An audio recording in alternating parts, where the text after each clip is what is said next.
Isaías capítulo 6, versículos 9 e 10, que diz assim: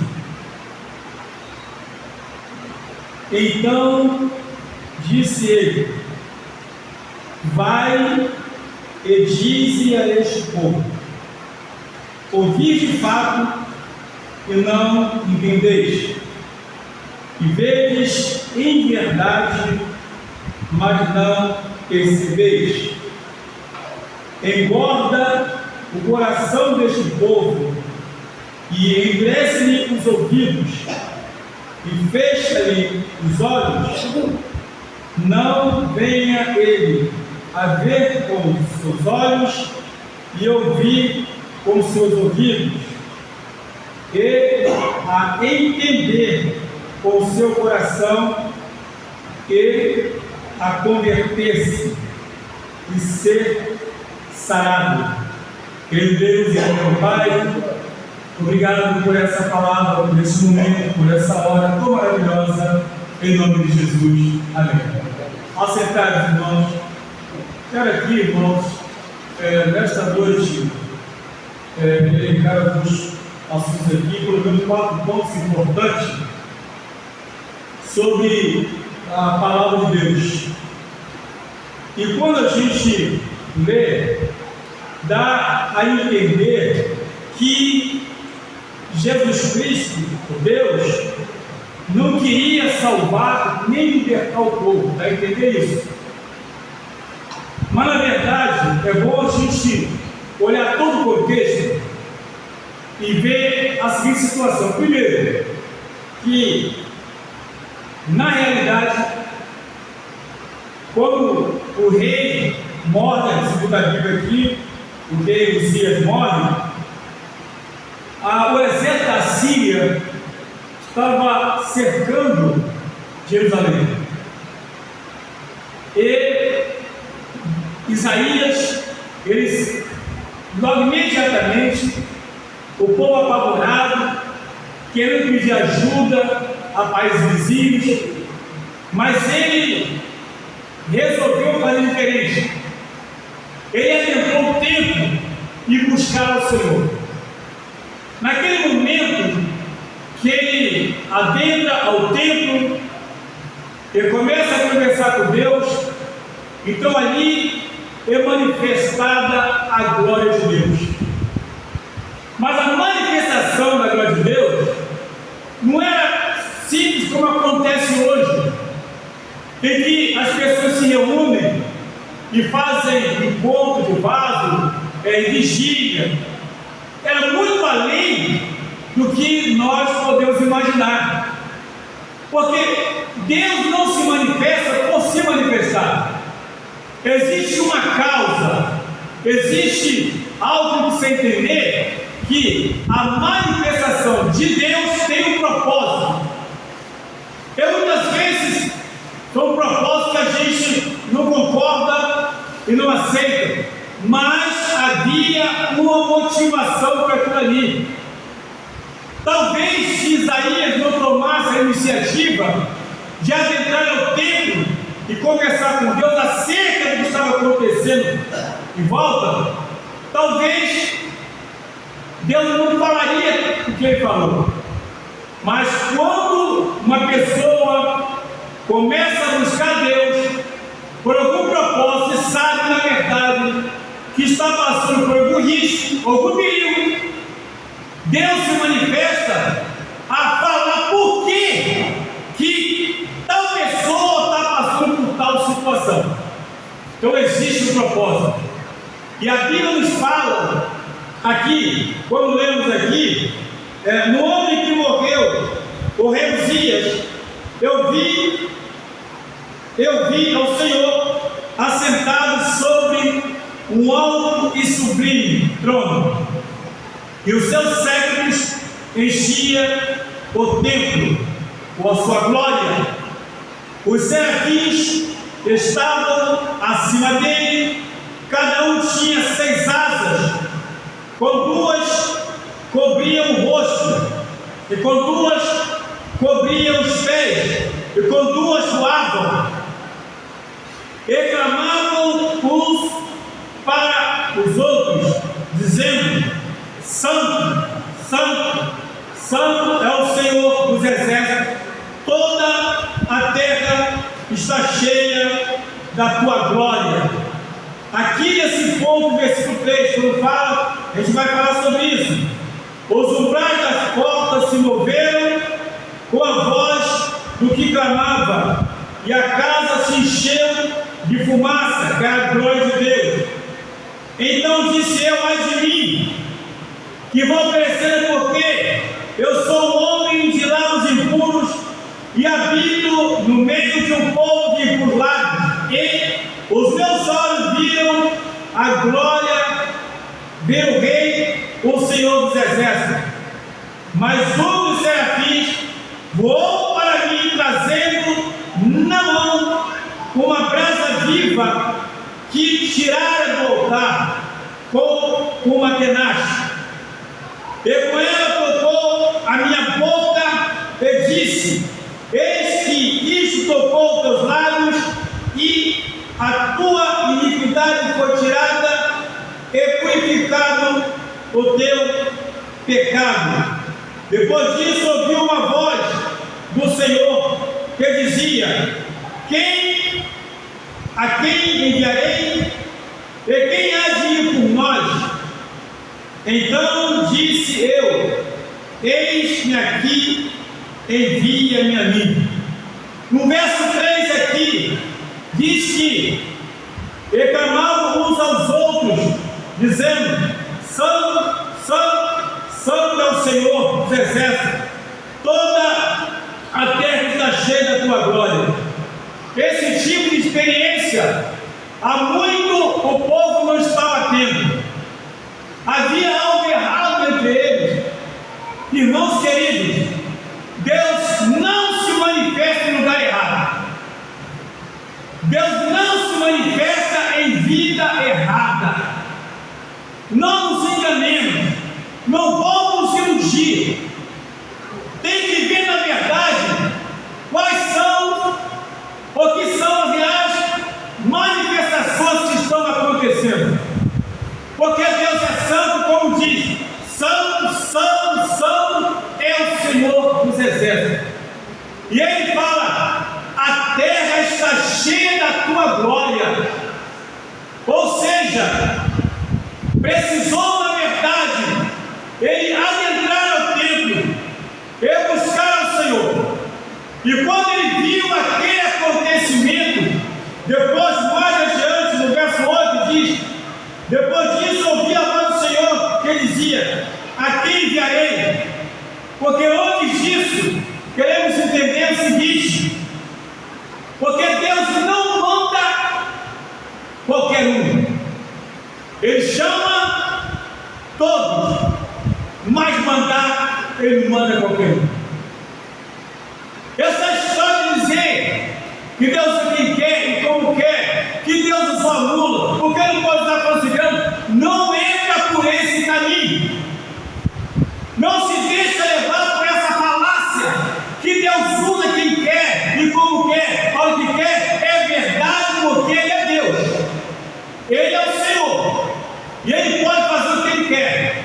A questão aqui, na verdade, é que Deus, devido à sua santidade, Ele entende que não pode simplesmente lançar mão de si mesmo para mandar alguém fazer algo no estando, na verdade, dentro da tua palavra e andando conforme a tua vontade. Tem muita gente enganada. Ele só fez isso depois que Ele purificou os lábios de Isaías. Não tinha ninguém que pudesse fazê-lo. E olha que havia na época, havia levitas, pessoas que cantavam para Deus, é o que se entendia. Havia na época sacerdotes que ofereciam sacrifício a Deus. O povo, na verdade, viviam ali frequentando o culto, frequentando o templo, e era normal para eles oferecer sacrifício, porque estava na lei.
Senhor que dizia: a quem enviarei? E quem há de ir por nós? Então disse eu: eis-me aqui, envia-me a mim. Olha a diferença. Antes, Isaías estava desesperado. Sou homem de lábios impuros e habito no meio do povo encurvado, e os meus olhos viram a glória do Senhor. Mas depois do trabalho feito na vida dele, depois da purificação dos teus lábios, depois de sentir a real presença de Deus, e quando ele ouve, ele narra, ao escrever, quando ele ouve aquela voz, ele se apresenta como quem diz: agora sim eu posso pregar, agora sim eu posso adorar, agora sim eu posso ir, agora sim eu posso fazer, agora sim eu posso trabalhar para o Senhor, agora eu posso me colocar à disposição do Senhor. Eis aí a grande diferença. Agora, o mais delicado de tudo isso é quando Deus manda, chama, manda, envia.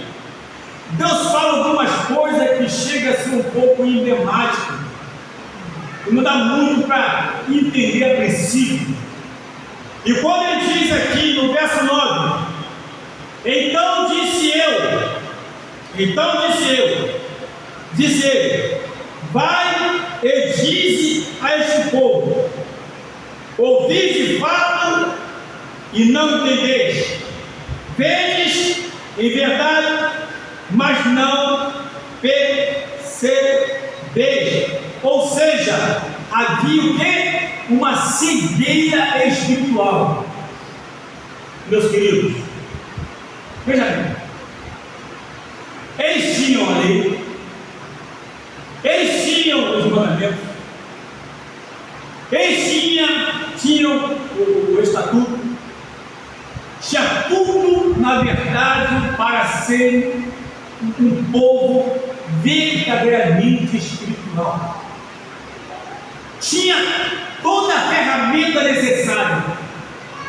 Ainda contavam quase que sempre com a presença de Deus através dos profetas, principalmente na Lua Nova, em que os profetas se dirigiam às aldeias, às cidades, com a ordem de Deus para levar alguma mensagem. Havia isso, tanto que 1 Samuel, no capítulo 16, quando Deus chega para Samuel, diz: Samuel, até quando tens dó de Saul, tendo eu o rejeitado? Pega uma botija de azeite, vai até a casa de Zessé o berenita, porque lá eu me tenho provido por rei.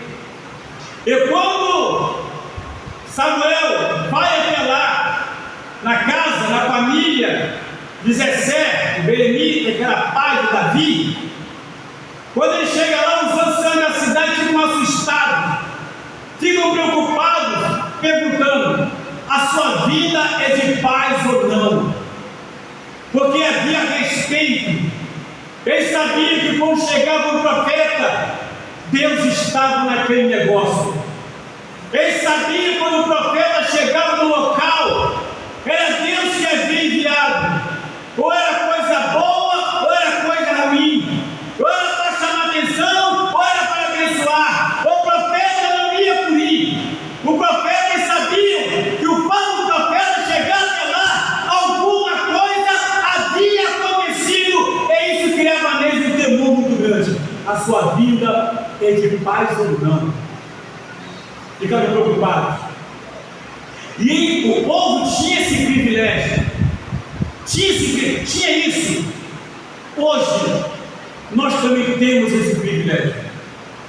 Talvez alguém pense que o privilégio seria se estivesse aqui nessa igreja 3, 4 pessoas sendo usadas em profecia, e estivesse aqui todo tempo visão e revelação. Talvez alguém queira que isso é um privilégio, mas o privilégio não é esse. Porque o privilégio, né, Jesus disse: onde estiverem 2 ou 3 reunidos em meu nome, eu estou presente. Eu não preciso ter visão, revelação e profecia para entender biblicamente que Jesus está na casa. Não preciso. A presença dele pode manifestar-se ou não, através da visão, revelação ou profecia, porque a maior revelação é a tua palavra. Não existe revelação maior. As pessoas estão se enganando, estão se iludindo. Esse privilégio nós temos também. Por que nós temos esse privilégio também?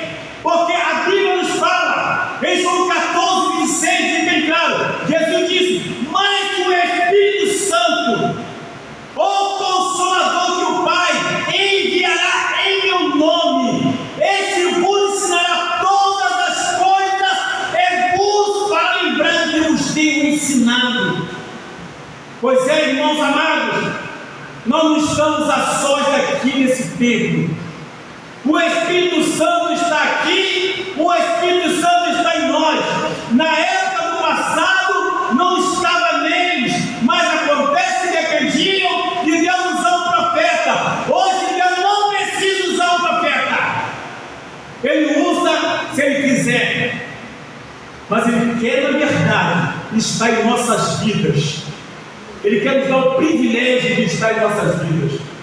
E aqui, quando a gente lê a palavra que fala, manda para lá, vai lá e diz, vão ouvir, é claro, vai e diz a este povo, preste atenção, não é o povo de outras nações, não era outras nações, era o próprio povo de Deus. Aí você fala, o próprio povo de Deus? Vou tentar ser mais didático. A Bíblia nos fala, na primeira carta de Pedro, no capítulo 4, 17 e 18, já é tempo de começar o julgamento pela casa de Deus. E se começa por nós, qual será o fim daquele que desobedece à palavra do Senhor? Esse o justo dificilmente se salva, onde comparecerá o ímpio e o pecador. Esse julgamento já é tempo de começar o tratamento pela casa de Deus. Porque na verdade Deus estava com o seu nome exposto devido à desobediência do teu povo. E as nações sabiam disso. Hoje não é diferente em relação à igreja. Quantas pessoas falam mal da igreja? Quantas pessoas falam mal de pastores? Quantas pessoas falam mal de crentes? E a Bíblia mostra que nós estamos escandalizando o nome do Senhor. Escandalizando, como está em Romanos capítulo 2, 17 até 24. Escandalizando. E aqui diz a Bíblia Sagrada que eles estavam vivendo o quê? Uma cegueira espiritual. E Deus ordena a Isaías o quê? A endurecer o coração do povo. Não tem nada pior para endurecer o coração do povo do que a palavra. Não tem nada. Deveria ser o contrário. Deveria ser o contrário. E havia, na verdade, ali um endurecimento espiritual. E Deus então manda, segundo aqui em Isaías. Por quê? Porque o povo vai lá, endurece o coração desse povo, pois eles não querem ouvir e nem ver a minha palavra. Esse é o significado desse texto. Não querem ouvir e nem ver a minha palavra. Então vai lá, endurece o coração desse povo. Este é o primeiro ponto. São 4 pontos. O primeiro ponto aqui vai e endurece o coração deste povo. O povo, segundo ponto, o povo estava espiritualmente afastado de Deus. Eles entravam ou adentravam ao templo, participavam de tudo, os levitas cantavam, liam a lei, liam os mandamentos, liam tudo. Era feita a leitura de toda a Torá. Todo sábado era a mesma coisa. Todo sábado estavam reunidos no templo, na sinagoga, para fazerem a leitura da Torá. São os 5 primeiros livros da Bíblia, o Pentateuco. Tudo aqui tinha. Mas acontece que o povo estava espiritualmente cego e surdo. Cego e surdo. Mas por que acontecia? Porque ainda que lesse todos os livros, ainda que falasse, ele não tinha interesse em obedecer, não tinha vontade em obedecer, e por isso ficavam cegos espiritualmente, como lemos aqui, entendeu? E Deus, quando fala isso, chama a atenção. Você vai lá e fale. Deus poderia fazer o quê? Não fale nada não vai lá e fale. Isaías, fica tranquilo, que você vai falar, eles vão ouvir, mas não vão entender, vão olhar, mas não vão enxergar, porque o coração deles está endurecido, eles estão cegos espiritualmente. Queridos, a desobediência à palavra de Deus, o não cumprimento da palavra, a não prática da palavra, nos leva sim à cegueira espiritual, nos leva à cegueira. E aquele povo estava o tempo todo ali, e Deus então,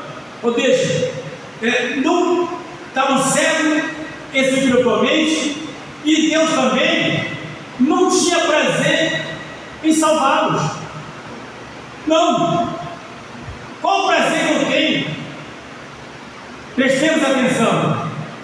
Já havia uma sentença predeterminada. Já havia uma sentença.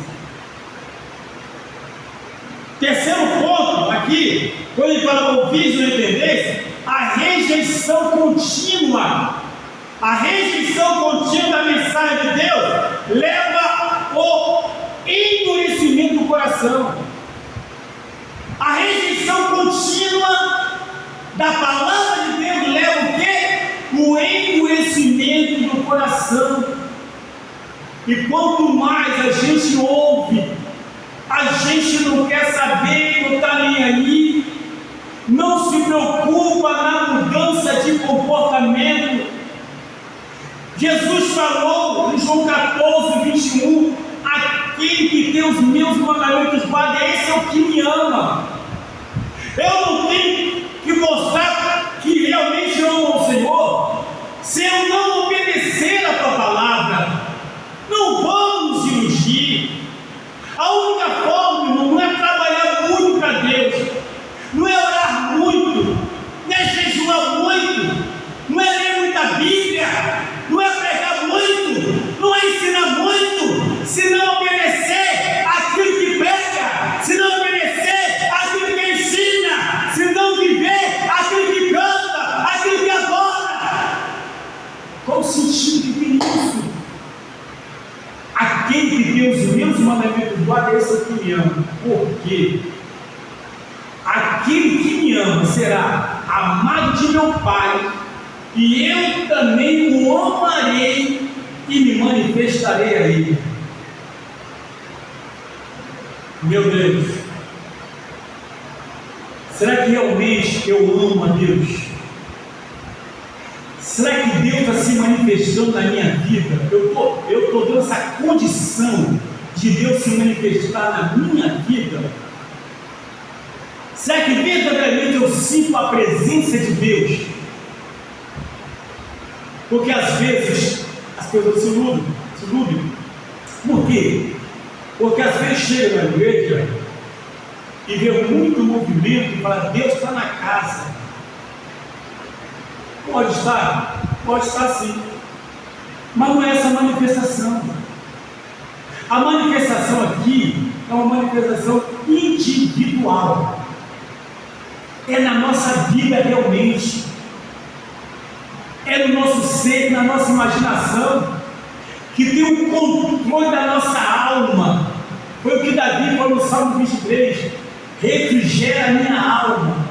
Ele fala bem claro: o Senhor é meu pastor, não me faltará.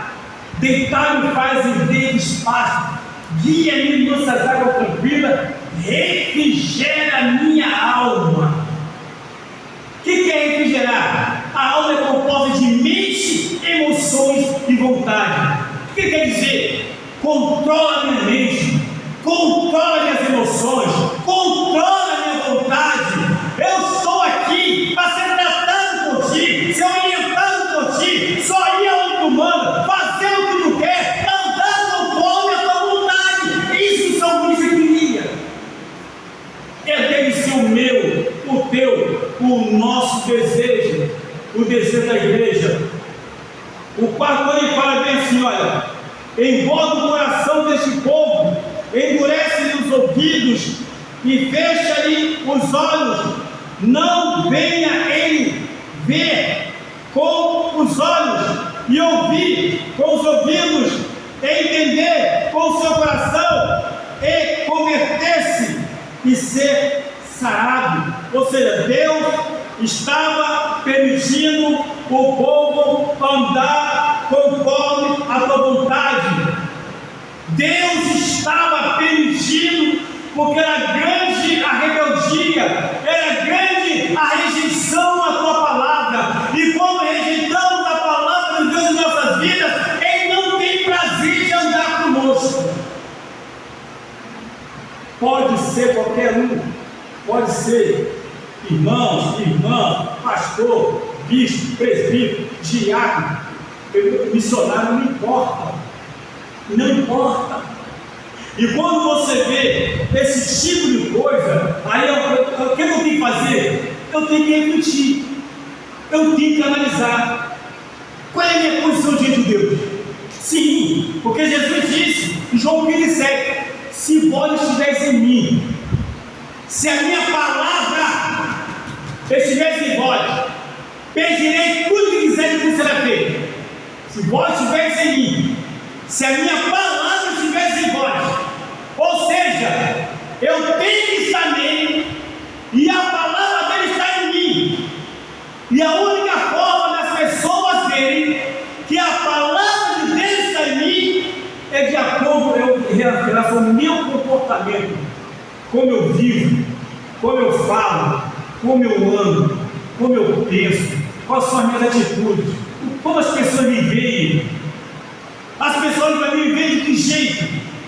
Como a sua Anitta falou na segunda carta de Reis, capítulo 4, verso 9: marido, eu tenho percebido que esse homem que passa sempre por aqui é um santo homem de Deus.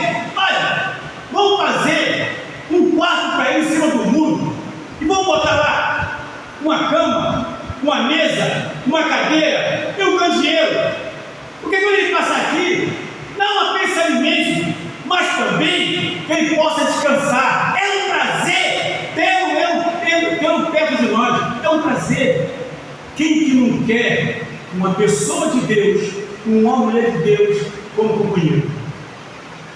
Quem não quer? Eu não quero. Isso não é idolatria. Nem isso não é idolatria não. É porque você se sente bem com quem tem o Espírito de Deus. Você se sente à vontade com quem tem o Espírito de Deus.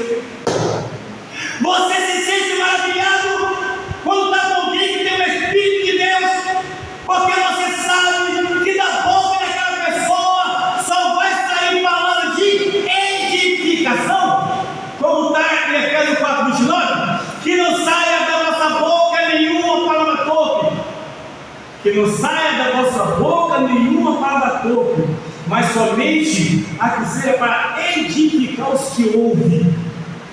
E quando você está perto de uma pessoa que abre a boca para edificar, você não quer mais sair, você quer permanecer, você tem prazer, você gosta. Mas quando a pessoa só fala o que não presta, só fala coisa ruim, qual o prazer que tem? Tem que sair correndo. Isso contamina, isso faz mal, isso machuca, isso derruba, isso mata, isso entristece, isso acaba com a vida espiritual da pessoa. Então foge enquanto é tempo. Foge enquanto é tempo. Deus quer salvar. Mas aí eu tenho que fazer o que eu gosto também. A parte dele já fez no meu Jesus. E agora aqui, sabe o que aconteceu com esse povo? Não adianta não. Deus falou e falou mesmo. Foram parar no cativeiro babilônico. Foram 70 anos de cativeiro. Imagine quando Anani chega lá para visitar Neemias capítulo 1, e Neemias pergunta: como está a cidade?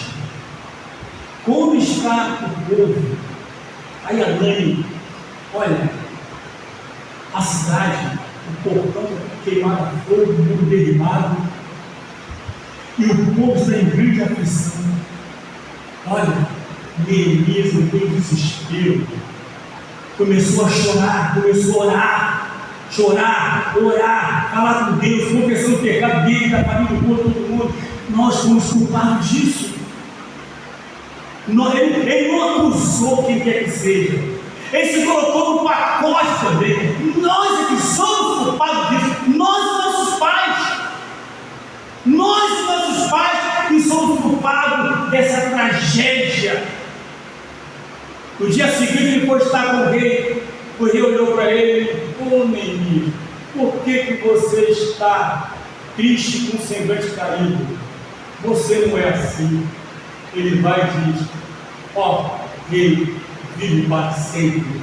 Como eu poderia estar feliz e alegre, sabendo que o meu povo está em grande aflição e a minha cidade queimada a fogo? Essa foi a fala dele. Esse é o sentimento que nós devemos ter, de a cada dia entender que o amor de Deus não tem limite, mas a paciência tem. Fiquemos de pé em nome de Jesus.